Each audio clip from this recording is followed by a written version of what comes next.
अस्सलामुअलैकुम रहमतुल्लाहि व बरकातुहू। मैं YouTube friends, welcome back to my channel. Hope कि आप लोग बिल्कुल ठीक ठाक है और आप सबकी दुआ से अल्हम्दुलिल्लाह मैं भी ठीक हूँ।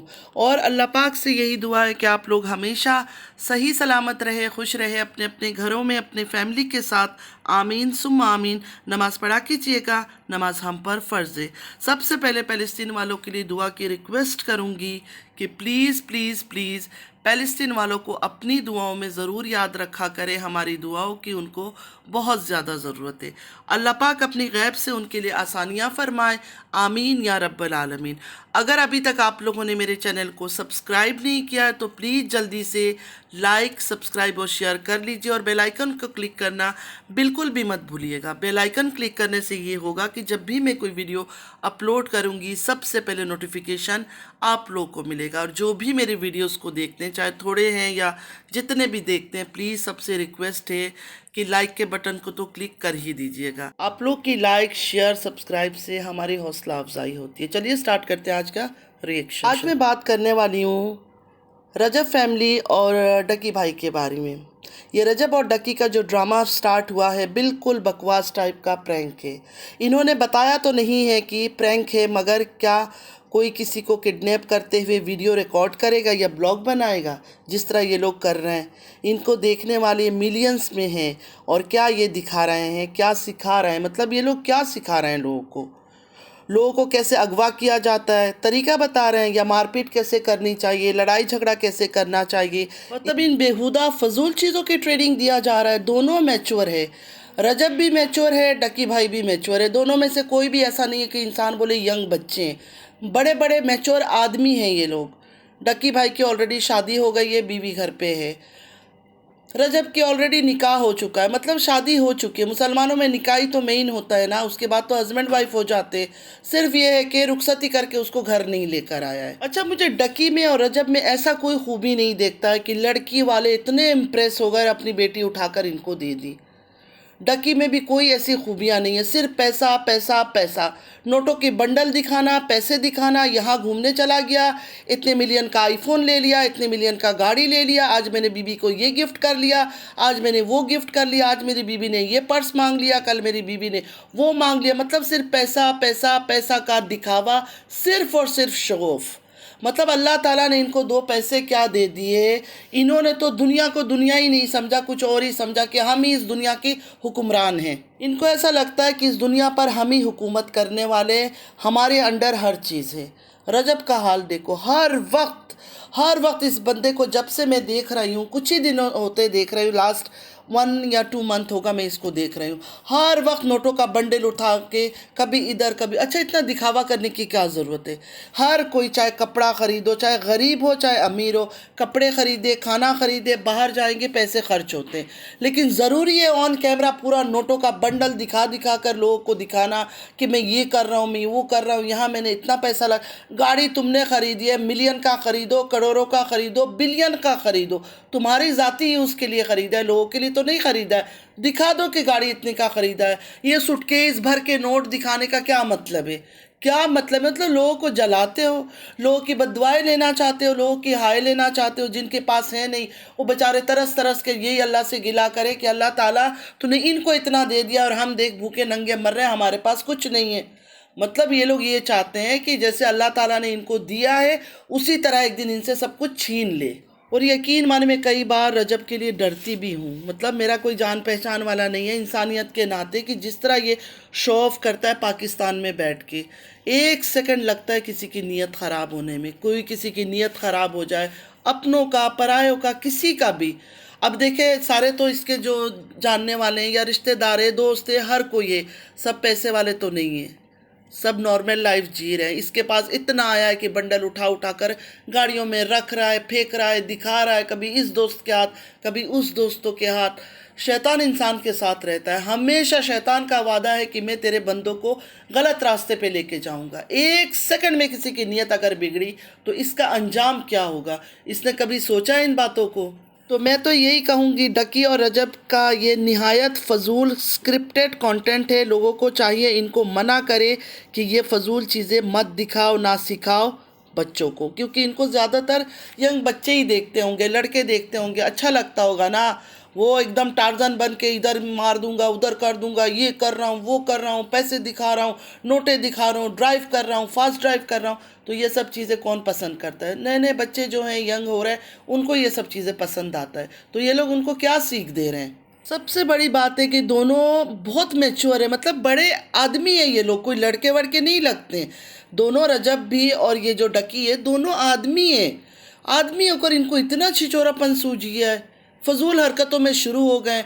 अच्छे खासे इनके वाईटी से इनको इतनी अच्छी इनकम आती है ना कि सिर्फ ये ब्लॉग बना बना कर भी सारी ज़िंदगी बैठ के अय्याशी से ज़िंदगी गुजार सकते हैं। लेकिन नहीं, इनको तो हर जगह मुंह मारना है, हर तरीके की चीज़ करना है। लगता है इनको कि शायद समझ रहे हैं कि कोई बॉलीवुड से, हॉलीवुड से, या फिर पाकिस्तान का क्या है मुझे नहीं पता, पाकिस्तान की फिल्म इंडस्ट्री से इनको ऑफ़र आ जाएगा, शायद ये कोई एक्टर वेक्टर बन जाएगा, कोई विलेन बन जाएगा, कोई एक्टर बन जाएगा, शायद वहाँ से भी इनको पैसे लूटना है। अच्छा, रजब को भी इससे पहले मैंने कभी नहीं देखा था। रजब को तब मैंने देखा, सजेशन बॉक्स में आया था, जब ये उम्रा गया था अपने वालिदैन के साथ, अपने पेरेंट्स के साथ, अपनी खाला के साथ। तो मुझे अच्छा लगा। उसके बाद फिर मैंने थोड़ा इसको सब्सक्राइब किया और फॉलो करना शुरू किया। मतलब इसकी जब भी वीडियो आती थी मैं देख लेती थी। मतलब हंसी मजाक अपनी फैमिली के साथ प्रैंक करना अच्छा लगता था। डकी को मैंने इतना ज़्यादा देखा नहीं है, अभी भी मैं डकी को फॉलो नहीं करती हूँ। हाँ, डकी की वाइफ की जो फेक वीडियो लीक हुई थी, उसमें डकी ने इनाम रखा था कि जो कल्प्रिट है मेन, मुझे पता है कौन है, अगर उसको कोई पकड़ा दे तो मैं ये दूंगा इनाम, वो दूंगा, वो सब मैंने देखा था। हमने भी वीडियो बनाई थी, मैंने भी डकी की वाइफ की सपोर्ट किया था कि वो वीडियो उसकी नहीं है, ये कोई फेक वीडियो है।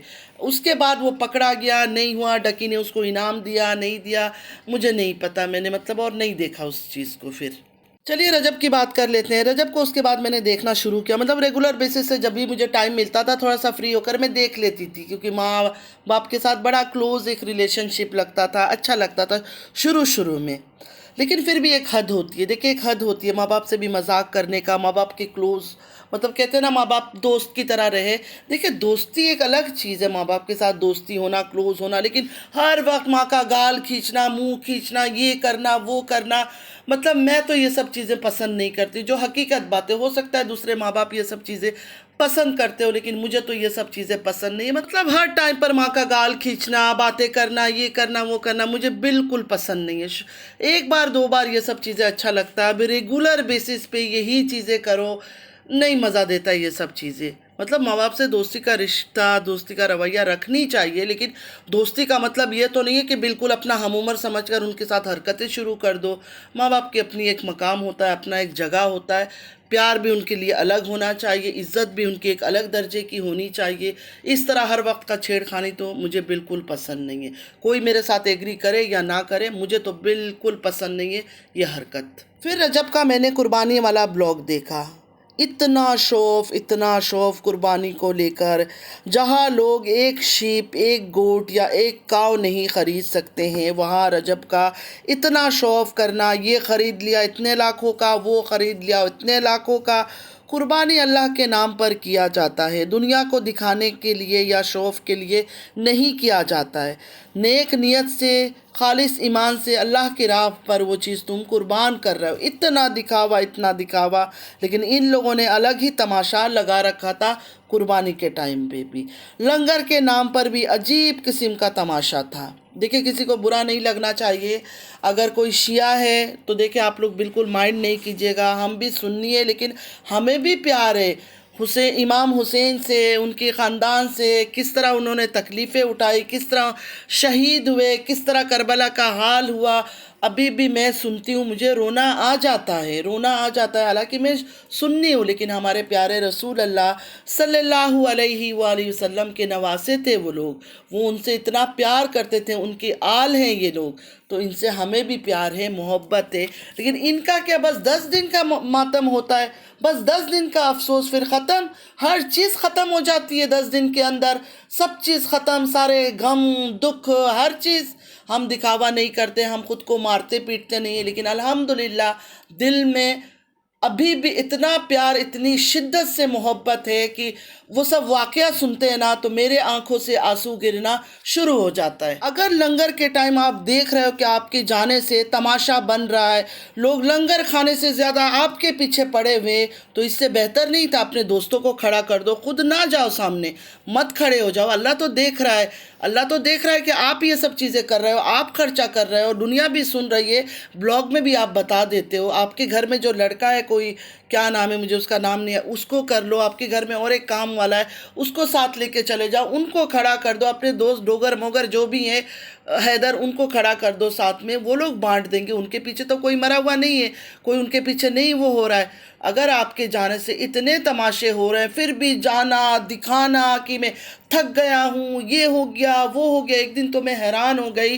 कि उल्टियाँ कर रहा था बंदा, उल्टियाँ कर रहा था, और यकीन माने मुझे लगा कि अभी ब्लॉग ख़त्म हो जाएगी, लेकिन वो उल्टियाँ करता रहा, कभी इधर कभी उधर, कभी इस कोने में बैठ रहा है, कभी उस कोने में बैठ रहा है, कपड़े उसके पूरे गीले हो रहे हैं लंगर खिलाकर वापसी के टाइम पर। फिर भी एक सेकंड के लिए जो ब्लॉग बनना बंद हुआ, कैमरा बंद नहीं हुआ, पूरा वो ब्लॉग बना। कभी उसको हैदर पानी पिला रहा है, कभी उसको पता नहीं वो डोगर कौन है वो पानी पिला रहा है, बेचारा इधर से उधर तड़प रहा है, हैरान परेशान। मुझे बुरा लग रहा था देखकर, यकीन माने, लेकिन इनका कैमरा बंद नहीं हुआ, पूरा ब्लॉग शूट किया इसी हाल में। इतना पैसों का लालच, इतना पैसों का लालच। अरे थोड़ी शर्म कर लो, क्या हो गया है? मिलियनों में व्यूज़ आ जाते हैं, लाखों में व्यूज़ आ जाते हैं, फिर भी इनका पेट नहीं भर रहा है। डेली लंगर खिलाते हुए वापसी के टाइम यही हाल, हैरान परेशान। आज लोग गाड़ी में मार रहे हैं, कल उसमें थप्पड़ मार रहे हैं, परसों ये कर रहे हैं। और लोगों को बताना, ये सब लोगों को दिखाया जाता है कि देखो मुझे कितना पसंद करते हैं, मैं कितना फेमस हूँ, लोग मेरे पीछे मरते हैं। कुर्बानी के गोश्त लेकर गए, वहाँ भी वही तमाशा हुआ। लोगों ने गोश्त लेना छोड़ो, इसको बोला, रजब ने खुद अपने मुंह से बोला कि रजब तू नीचे आ, तेरे साथ फ़ोटो खींचना है हमने। मतलब ये भी एक घमंड की बात है कि देखो मेरे पीछे लोग कैसे मरे हुए हैं।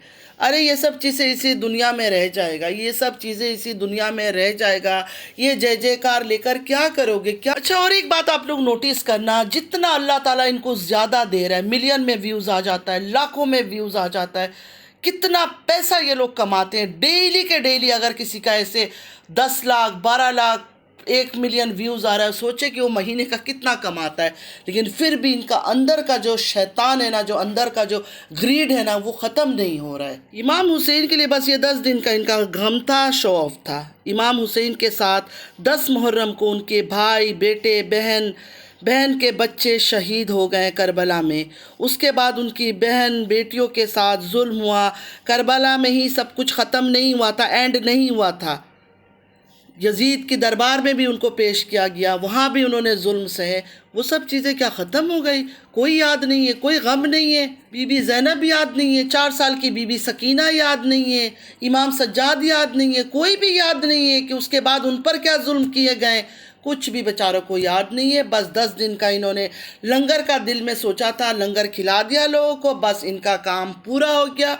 अब दुनिया गई भाड़ में, सब कुछ गया भाड़ में। अब तो हम अपना अय्याशी करेंगे, रात रात भर टिकटॉक लाइव पर बैठेंगे, लड़कियों से गप्पे मारेंगे, लड़कियों की आंखों में आंखें डाल के स्माइल देंगे, बातें करेंगे, मुस्कुराएंगे। टिकटॉक के बारे में सिर्फ मैं इतना बताना चाहती हूँ, मैं ज़्यादा कुछ बोलूँगी नहीं क्योंकि मैं टिकटॉक देखती नहीं हूँ, क्योंकि नाच गाने और बेहयाई के अलावा वहाँ कुछ ख़ास होता नहीं। यहाँ कुछ लोग इस्लामिक चीज़ें डालते हैं, अच्छी चीज़ें भी डालते हैं, लेकिन ज़्यादातर नाच गाना बजाना ये सब चीज़ें होता है, तो मैं टिकटॉक देखती नहीं हूँ। अगर मेरी ज़बान में आप लोग सुनना चाहते हैं तो टिकटॉक को अगर कोई नाम देना है ना, तो मैं ये नाम दूँगी कि बदमाशी का अड्डा। उसको बदमाशी का अड्डा मैं कहूँगी, जहाँ पर लड़का लड़की बैठ के हंसी मजाक करते हैं, और जो गिफ्टर होते हैं उनको अगर अच्छी लग जाती है लड़की या लड़की का खेल, उसको गिफ्ट कर देते हैं, या फिर आपस में इनकी चक्कर चल जाती है। मतलब हंसी मजाक करते करते इनकी आपस में मोस्टली चक्करें चलती है। कुइंदारों को देख ले, कुइंदारों आप सबके सामने मिसाल है, मेरे कुछ ज़्यादा बोलने की ज़रूरत नहीं है। कुइंदारों भी टिकटॉक पर थी, एक शादीशुदा औरत थी। क्या हुआ, क्या किया उस औरत ने? अपना बसा बसाया घर, मतलब माशाल्लाह बड़ा खूबसूरत घर था, हस्बैंड भी अच्छा खासा खूबसूरत स्मार्ट था, खुश दिखते थे दोनों। लेकिन क्या किया, सिर्फ और सिर्फ टिकटॉक में गेम खेलते खेलते गिफ्टर जो पैसे वाला था, बिजनेसमैन था, कुइंदारों के दिल में छा गया, उसको पसंद आ गया। उसके बाद कुइंदारों ने पीछे मुड़कर नहीं देखा, सीधा सीधा अपने सही रिश्ता, जो अच्छा खासा ज़िंदगी गुजार रही थी, बच्चों के साथ खुश थी, सब कुछ बर्बाद कर दिया। मतलब बसा बसाया घर को बर्बाद कर दिया सिर्फ टिकटॉक की वजह से। ये बर्बादी का नाम किसको देंगे? कुइंदारों के सामने उसका हस्बैंड बैठा होता था, पीछे बैठा होता था, लेकिन क्या हुआ? हो गया ना चक्कर, चल गया ना उनका चक्कर। शौहर के सामने बैठे हुए रहते हुए भी हर चीज़ हो गया। तो ये जो अभी रजब साहब आए हैं गेम खेलने टिकटॉक पर, तो ईमान को अभी से अलर्ट हो जाना चाहिए। और मैं तो हैरान हूँ रजब की वालिदा पर, उन्होंने कैसे परमिशन दिया रजब को कि तुम टिकटॉक लाइव में जाओ, रात रात भर टिकटॉक लाइव में बैठो और बातें करो। और एक्सक्यूज़ रजब साहब का एक्सक्यूज़ है, लोगों की मदद करनी है, लोगों की बेटियों की शादी करवानी है, इस पैसों से वो मदद करेंगे। क्यों? आप जो यूट्यूब से कमा रहे हो, जितना अल्लाह ताला आपको दे रहा है, अपनी फैमिली के साथ ब्लॉगिंग करके, अपने फ्रेंड्स के साथ ब्लॉगिंग करके इतना कमाते हो, इतना कमाते हो, क्या उस पैसों में से थोड़ा आप गरीबों की मदद नहीं कर सकते हो? इस रजब की निकाह हो चुका है। ईमान मुझे बड़ी खामोश तबीयत की लड़की लगती है, ज़्यादा बोलने वाली नहीं, शाई टाइप की बेचारी। वालिद का भी इंतकाल हो चुका है। मतलब माँ बाप, मतलब जैसे ही रिश्ता आया होगा रजब का, उन्होंने हाँ कर दी होगी कि हाँ ठीक है, हमें मंजूर है। और रजब की वालिदा माशाल्लाह बहुत समझदार है, उन्होंने भी ढूंढ कर लड़की निकाला है जो बहुत ही खामोश टाइप की हो, नरम लहजे की हो, कम बोलती हो, बहुत ही सॉफ्टली बोलती है, बहुत शाई टाइप की है, कि उनका बेटा जो भी करता रहे, घूमे फिरे, दोस्तों में ऐश करे, रात रात पर लाइवें करे, कि ईमान ज़्यादा बोल ना सके। लेकिन कब तक? कल को जब शादी होकर घर आएगी, ये रात रात भर अपने दोस्तों के साथ टिकटॉक में लड़कियों के साथ गुलछर्रे उड़ाएगा और बातें करेगा, हंसी मजाक करेगा। मुझे नहीं लगता कि कोई भी औरत इतनी ज़्यादा ये सब चीज़ें बर्दाश्त कर सकती है। यकीन माने टिकटॉक पर और कुछ भी नहीं होता। गेम के बहाने में लड़का लड़की बैठते हैं, हंसी मजाक, एक दूसरे को पनिशमेंट, ये उतार लो, वो पहन लो, अपना मुंह काला कर लो, अपना नहाने चले जाओ, शावर ले लो। मतलब जितना मैंने टिकटॉक वीडियो कुछ देखे हैं ना, सिर्फ और सिर्फ यही गंदगी होता रहा है। मैंने सिर्फ यही देखा है, तो मैंने और देखना ही बंद कर दिया। ये तो रजब के बारे में मुझे किसी ने बताया। अच्छा, और एक बात मुझे किसी ने बताई कि रजब की जो सिस्टर गज़ल है वो भी टिकटॉक लाइव में आ गई। अब उसको क्या पड़ी है? माशाल्लाह खाता पीता घर है, खुद इतना कमा रही है, शौहर काम कर रहा है, इसको भी अभी टिकटॉक लाइव से पैसे कमाना। इतना लालच, इतना लालच, ला हौला वला कुव्वता इल्ला बिल्लाह। अल्लाह पाक इनको हिदायत दे, सबसे पहले मुझे हिदायत दे, मेरी औलादों को हिदायत दे, मैं ये दुआ करती हूँ। लेकिन लालच और ग्रीड की वजह से इनके लिए ख़ास दुआ है कि इनके दिल से अल्लाह ताला पैसे की लालच कम करे, कि इतने ये पैसों के पीछे भाग रहे, इनका अंजाम क्या होगा? क्या इनको पता नहीं है कल को जब हम मरेंगे? मरना तो है, ये एक हकीकत है, मौत बरहक है, ये एक हकीकत है। हर एक इंसान ने इस दुनिया से जाना है। मैंने, मेरे बच्चों ने, मेरे माँ बाप चले गए, इसी तरह हमने भी एक एक करके जाना है। कोई आगे जाएगा, कोई पीछे जाए, लेकिन जाना सबने है। तो ये पैसा क्या करेंगे? कब्र में डालने के बाद बोलेंगे हमारे कब्र के ऊपर डालना ये सारे नोटों को? ऐसा नहीं होगा ना। तो मत भागो पैसों के पीछे इतना। दीन के साथ साथ दुनिया का भी ख्याल करो, आखिरत का भी ख्याल करो। मत करो गंदगी। मर्द औरत का बैठकर हा हा ही खाका खिकी ये सब करना हमारे दीन में, हमारे मजहब इस्लाम में मना है। शिया हो या सुन्नी हो, मुसलमानों में ये सब चीज़ें मना है। अच्छा, रजब का तो अभी से ही शुरू हो गया है। आयत नाम की एक लड़की है, उसके साथ टिकटॉक में खेल रही थी, पता नहीं डोगर ने मजाक में उसको भाभी कह दी या कुछ कह दिया, तो लोगों ने मजाक बना दिया, मतलब रजब के साथ उसका नाम जोड़ना शुरू कर दिया। तो कल रजब ने उसको स्पेशली बुलाया था, मेरी किसी फ्रेंड ने बोला, लाइव में बुलाकर उससे माफ़ी मांग रहा था। तो उस लड़की ने भी बोला कि चलो खेलते हुए हंसी मजाक में कोई बातें हो जाती है, लेकिन इतना ज़्यादा सीरियस इन बातों को नहीं लेना चाहिए। तो देखिए, यही छोटी छोटी चीज़ें जो है ना, बाद में बहुत बड़ा मसला बनता है, चक्करें बन जाते हैं फिर ये सब। तो मैं तो यही कहूँ कि रजब की वालिदा को अगर वो कहीं सुन ले या कोई बता दे कि मैं रिएक्शन दे रही हूँ उसकी बेटे के ऊपर, तो देखे अपने बेटे को टिकटॉक से रोक ले, इससे पहले कि कोई बड़ा तूफ़ान आए, अपने बेटे को टिकटॉक से रोक ले। लेकिन मुझे लगता है इतनी माँ बाप की बातें ये मानता नहीं है। अगर मानता तो ये सब हरकतें ना करता। मुझे ऐसा लगता है कि जितना ऑन कैमरा ये दिखाता है ना कि मैं माँ बाप की बात मानता हूँ, ऑफ कैमरा इतना नहीं मानता है। डकी की वालिदा हो गई, रजब की वालिदा हो गई, इनकी ये उम्र है ना, इस टाइम पर इनको इबादत करनी चाहिए, ज़्यादातर इबादतों में वक्त गुजारना चाहिए, अच्छी अच्छी बातें करनी चाहिए, अच्छी चीज़ें दिखानी चाहिए, अच्छे चीज़ों पर उनका ध्यान होना चाहिए। लेकिन ये लोग अपनी माओ को भी लाके स्क्रिप्ट देते हैं कि इस तरह बातें करो, इस तरह ड्रामा करो। मुझे तो बिल्कुल अच्छा नहीं लगता है। बाकी पता नहीं किसको क्या लगता है। और मेरी अगर वीडियो किसी को बुरी लगी है तो आई एम सो सॉरी, लेकिन जो मुझे लगा मैंने वो चीज़ आप लोगों के साथ शेयर किया कि टिकटॉक में जाना और बातें करना और इन बातों के बाद क्या होता है वो इन दारू को देख कर ही आप अंदाज़ा लगा लें। उम्मीद है आज का वीडियो आप लोग को अच्छा लगा होगा। अगर अच्छा लगा है तो ज़रूर कमेंट कीजिएगा, नमाज़ पढ़ा कीजिएगा। नमाज हम पर फ़र्ज़ है। चलती हूँ, दुआ में याद रखिएगा। ज़िंदगी रही फिर मुलाकात होगी। अल्लाह हाफिज़।